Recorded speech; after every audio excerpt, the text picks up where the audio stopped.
Halo semua, salam sejahtera Malaysia. Selamat datang ke channel Fels Lifestyle. Selepas Syed Saddiq ataupun Parti Muda telah mengumumkan menarik sokongan daripada kerajaan pimpinan Datuk Seri Anwar Ibrahim. Satu kenyataan terkini di mana berkaitan dengan status Syed Saddiq sebagai ahli parlimen, adakah beliau akan mengosongkan kerusi setelah beliau juga menarik sokongan daripada kerajaan? Adakah pilihan rakyat kecil akan diadakan sekiranya beliau akan menarik kerusi sebagai ahli parlimen? Nah, saudara-saudara, tuan-tuan dan puan, satu artikel setelah mengumumkan keluar dari kerajaan perpaduan menarik sokongan, satu artikel dari Sinar Harian, menurut Syed Saddiq, Presiden Muda, katanya kalian semua juga perlu kosongkan kerusi. Ahli Parlimen Muar, Syed Saddiq Syed Abdul Rahman, tidak akan mengosongkan kerusi parlimen meskipun wujud desakan agar beliau membuat demikian selepas mengumumkan menarik sokongan daripada kerajaan perpaduan. Sebaliknya, Presiden Parti Ikatan Demokratik Malaysia ataupun MUDA meminta pemimpin Pakatan Harapan yang mengosongkan kerusi kerana telah melanggar ikrar memerangi rasuah. Nah, saudara-saudara, adakah di sini Syed Saddiq mahu kepimpinan Pakatan Harapan Datuk Seri Anwar Ibrahim yang juga sebagai ahli parlimen untuk mengosongkan kerusi? Ini semua tidak lain dan tidak bukan berkaitan dengan DNAA Zahid Hamidi. Melepas tanpa membebaskan Zahid Hamidi, keputusan 47 pertuduhan yang dihadapi oleh Zahid Hamidi dan dilihat mudah tidak berpuas hati. Tetapi seperti yang kita tahu, Datuk Seri Anwar Ibrahim yang membuat kenyataan sendiri bahawa beliau tidak kena-mengena dengan keputusan DNAA itu. Nah, saudara-saudara, dalam artikel ini, Presiden Muda meminta pemimpin PH yang mengosongkan kerusi. Adakah itu adalah satu tindakan yang relevan yang patut dilakukan oleh Datuk Seri Anwar Ibrahim? Nah, saudara-saudara, dalam artikel ini, jikalau saya perlu kosongkan kerusi kerana ingin lawan rasuah, saya cadang beli cermin untuk ahli parlimen atau menteri yang kata perkara tersebut. Kalian semua perlu kosongkan kerusi juga. Sejak bila kamu dipilih untuk gugurkan rasuah? Adakah kamu juga sedia untuk kosongkan kerusi juga? Kata Presiden Muda. Syed Saddiq berkata, reformasi yang dijanjikan PH telah dibatu nisankan susulan pembebasan Presiden UMNO Datuk Seri Ahmad Zaid Hamidi daripada pertuduhan rasuah.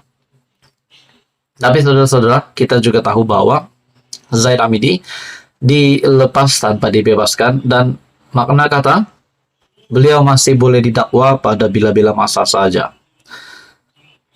Apa yang dijanjikan sebelum PRU dengan lepas PRU bagai langit dan bumi, kata Syed Saddiq lagi.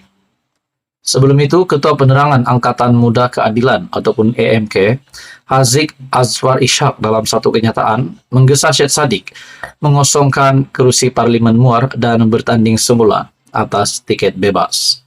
Beliau berkata, ia perlu dilakukan kerana kemenangan Syed Saddiq bagi kerusi itu bukanlah atas kapasitinya sendiri, tetapi atas semangat muda sebagai Pakatan Pilihan Raya bersama PH. Umum mengetahui kemenangan kerusi Parlimen Muar disumbang oleh kekuatan sokongan jentera dan pengaruh PH. Nah, adakah di sini Syed Saddiq perlu meletakkan jawatan disebabkan pada pilihan raya umum 15 yang lepas beliau telah dibantu, kempennya telah dibantu melalui kekuatan sokongan jentera dan juga pengaruh PH. Nah, saudara-saudara, tuan-tuan dan puan, teruskan bersama di dalam channel ini untuk info yang seterusnya. Mohon bantu channel ini dengan menekan butang like, share, dan subscribe. Apa komen Anda berkaitan dengan tindakan Muda? Anda boleh komen di bawah. Terima kasih. Halo semua, salam sejahtera Malaysia, tuan-tuan dan puan yang amat dihormati sekalian. Hangat tentang kepimpinan muda ataupun parti muda, presiden muda yang akhirnya menarik sokongan daripada kerajaan perpaduan dan memilih untuk menjadi kuasa ketiga pembangkang. Nah, tuan-tuan dan puan, satu ulasan dari syahbudin.com yang pasti mengejutkan kepimpinan muda dan ramai. Kuasa ketiga, Syed Saddiq takkan ke mana. Sehelai pun bulu roma Anwar tak jatuh. Setelah didesak banyak pihak, Syed Saddiq Abdul Rahman akhirnya akur untuk menarik diri dan tidak lagi menyokong kerajaan perpaduan.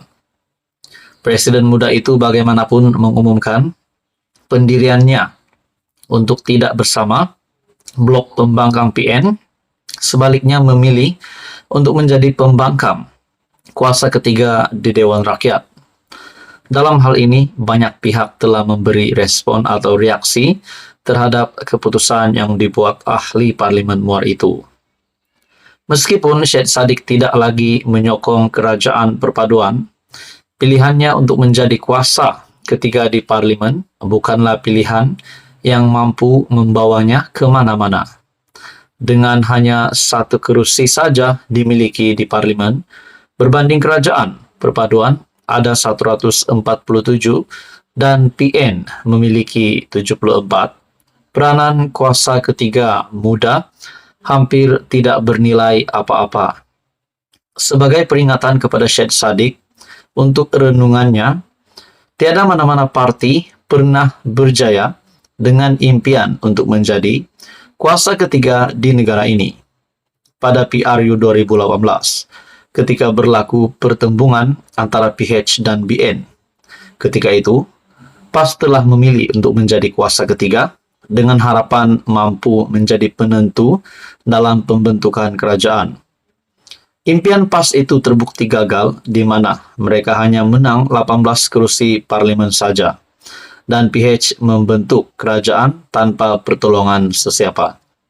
Pada PRU 2022 yang lalu, pejuang pimpinan Tun Mahathir Mohamad turut menjadi kuasa ketiga di sebalik PH, BN, dan PN saling bersaing untuk menjadi kerajaan. Pejuang bukan saja kalah semua kerusi, malah hilang deposit di semua kerusi yang ditandinginya. Apakah muda yang hanya ada satu kerusi di Muar, itu pun menang pada PRU 15 lalu dengan bantuan, sokongan serta laluan diberi PH, merasakan dirinya lebih hebat daripada PAS dan pejuang dalam konteks berangan-angan sebagai kuasa ketiga. Sebelum nak bercita-cita mahu jadi kuasa ketiga, lebih baik Syed Saddiq tumpukan fikiran bagaimana untuk muda mempertahankan lagi kerusi Muar pada PRU selepas ini, sambil memastikan kes mahkamahnya tidak sampai menghumbannya ke penjara. Di waktu yang sama, tiada majoriti 2/3 di Parlimen akibat penarikan sokongan Syed Saddiq itu sebenarnya juga tidak memberi kesan apa-apa kesan kepada kerajaan perpaduan. Tiada apa-apa yang terganggu dalam pentadbiran seharian kerajaan. Bahkan, kelulusan RUU di Parlimen hanya memerlukan undi majoriti melalui undian belah bahagi, bukan sokongan 2/3 ahli Parlimen. Lebih daripada itu, majoriti 2/3 sudah tidak dimiliki oleh mana-mana Perdana Menteri dan kerajaan sejak tahun 2008 lagi. Di banyak negara dunia pula, kerajaan yang memiliki majoriti 2/3 hanya boleh dibilang dengan jari saja. Jadi, tak jatuh walau sehelai bulu roma Anwar pun dengan ketiadaan majoriti 2/3 akibat tindakan Syed Saddiq itu. Namun, untuk perjuangan masa depan muda dan dirinya sendiri, Syed Saddiq harus sedar, bukan saja banyak bulu mungkin tertanggal daripada tubuhnya, malah mungkin tak cukup bulu untuk dipertaruhkan demi survivalnya selepas ini. Kecualilah jika beliau tak malu, lalu sedia menjilat PN yang diketuai Mahyadin yang pernah dituduhnya mengheret ke mahkamah sebelum ini semata-mata kerana dia enggan menyokong bekas Perdana Menteri yang gagal itu. Syahbudin Husin, 11 September 2023.